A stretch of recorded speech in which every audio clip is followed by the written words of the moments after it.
장관님, 안전이별이라는 말씀 들어보셨나요? 안전이별.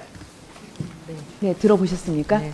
이 안전이별이라는 뜻이 이제 신조어인데, 사귀는 사람과 헤어지면서 스토킹, 감금, 구타, 협박 없이 자신의 안위와 자존감을 보존하면서 이별하는 것, 이런 걸 이야기합니다. 그래서 요새 이제 젊은 여성들 사이에서 헤어질 때 난 불치병에 걸렸다, 뭐 고액의 빚이 있다, 이런 말이라도 해서 헤어져야 그 이후에 어떤 2차적인 어떤 피해나 스토킹 이런 것들이 발생하지 않을 거다, 이렇게 보고 있기 때문에 이런 일들이 발생을 하고 또 안전이별이라는 그런 신조어까지 생기게 되는 것이죠.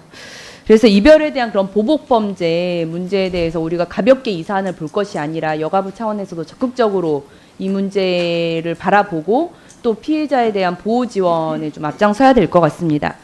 그 경찰청 자료에 따르면 올해만 해도 한 6,900여 명의 데이트 폭력으로 검거가 됐고요. 매년 폭력 신고 건수, 데이트 폭력 신고 건수도 7천여 건에 달하는 상황입니다. 근데 아시겠지만 이게 현행법상으로는 데이트 폭력에 대한 별도의 어떤 법적 규제가 없어요. 그래서 데이트 폭력의 어떤 가해자가 생길 경우에는 그 사람 그냥 형법상의 폭력 처벌을 이제 받게 되어 있고요. 사실상 그런 피해자 지원이나 보호는 아예 사각지대입니다. 그래서 이제 데이트 폭력이 성폭력을 수반할 경우에는 성폭력 방지법에 의한 지원을 받게 되어 있고, 이제 데이트 폭력이 동거 관계나 사실혼 관계에 있으면 가폭법에 따른 피해자 지원을 받게 되어 있죠. 그러면 넘겨보시면, 근데 이제 데이트 폭력의 범죄 유형별 현황 자료를 보면 대체적으로 73.6%는 다 폭력 상해예요.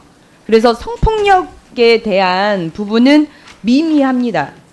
그래서 어떻게 보면 가정폭력이나 성폭력과 무관한 데이트 폭력일 경우에는 아예 사각지대라는 거예요. 그래서 피해자분들이 상담소를 이용한다거나 가해자들과의 격리 조치를 요청해서 신변보호를 요청한다거나 뭐 의료 지원을 받는다거나 이런 게 사실상 거의 안 되고 있다는 겁니다. 그래서 저희 의원실에서 여성가족부에 그럼 데이트 폭력 피해자 지원을 위해서 여가부가 수행하고 있는 업무는 뭐가 있느냐라고 이제 물었더니 대부분 이제 지금 현행 상황과 거의 똑같습니다. 성폭력이나 가정폭력, 뭐 성매매 관련한 법률 지원은 다 그게 그렇게 해당이 되어야만 지원을 받을 수 있고, 이제 그 외에 일반적인 상해폭력, 그 다음에 스토킹 뭐 이런 부분에 대한 피해자 지원은 사실상 상담 업무밖에는 하고 있지 못하다라는 겁니다. 근데 그 상담도 사실상 여러 문제가 있다는 게 좀 드러났는데요. 저희가 저희 의원실에서 지난주에 이 데이트 폭력과 관련한 피해자 지원 법안과 가해자에 대한 처벌 법안을 따로 분리해서 제출을 했습니다. 혹시 이 사실에 대해서 알고 계세요? 알고 있습니다. 네, 저희가 그 입법하는 과정이 그냥 저희 의원실에서 그냥 입법조사처 문의해서 한 게 아니라 그 시민 입법 플랫폼이라고 하는 국회톡톡이라는 프로그램에서 1164명의 시민들께서 이 데이트 폭력법을 제안을 했고 저희 의원실과 매칭을 해서 만들게 된 법안입니다. 그래서 이 데이트 폭력법을 처음으로 제안하신 분들이 5명의 대학생 분들이셨어요. 근데 저희 의원실에 이 대학생 분들과 직접 만나서 의견을 나눠봤더니 실제 자기 주변에 그 대학생들 주변에도 이 여성 긴급 전화 1366이 그런 이제 폭력과 관련한 상담 전화잖아요. 그 상담 전화를 이용해서 그 상담을 받았던 학생들도 있는데 상담원이 피해 학생에게 그냥 이사를 가시는 게 좋겠습니다. 혹은 그냥 연락처를 변경하시는 게 가장 현명하다. 이런 식의 아주 단순 답변만 했다라는 겁니다. 그래서 실질적인 피해 지원으로는 거의 연결이 되지 않았다라는 그런 문제들을 제기를 했습니다.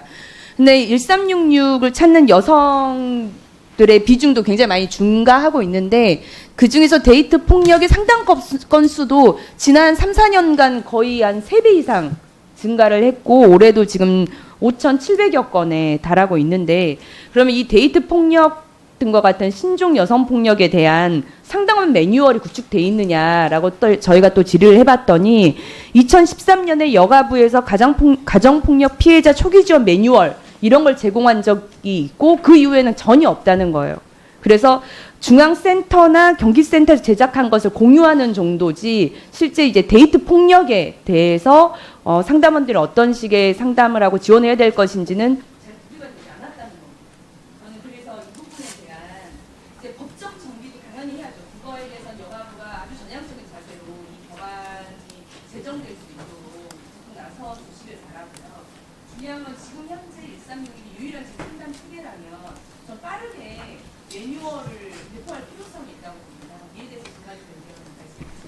예, 우선 그 신보라 의원님께서 입법안을 내주신 건 너무 고맙게 생각하고요. 법안이 있어야지 이것이 범죄다 하는 인식이 사회적으로 확산될 수 있어서 중요한 것 같고요. 그 다음에 저희 여가부만으로는 안 돼서 사실은 국조실을 주관하에 법무부, 경찰청 등이 함께 참여해서 젠더 폭력 방지 TF를 지금 구성해서 스토킹과 데이트 폭력에 대해서는 피해자를 보호하고 지원하는 조치를 적극적으로 하려고 해서 아마 올해 말 내년에 가면은 좀 더 적극적으로 활동을 할 수 있고 그것이 가동될 수 있다고 생각하고 있습니다.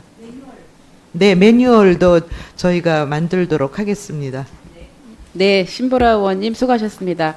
3차 질의를 모두 마쳤습니다만 추가로 질의하실 의원님이 계십니다. 먼저 존경하는 국민의당 신정현 의원님 질의해 주시는데요. 질의 시간은 3분입니다.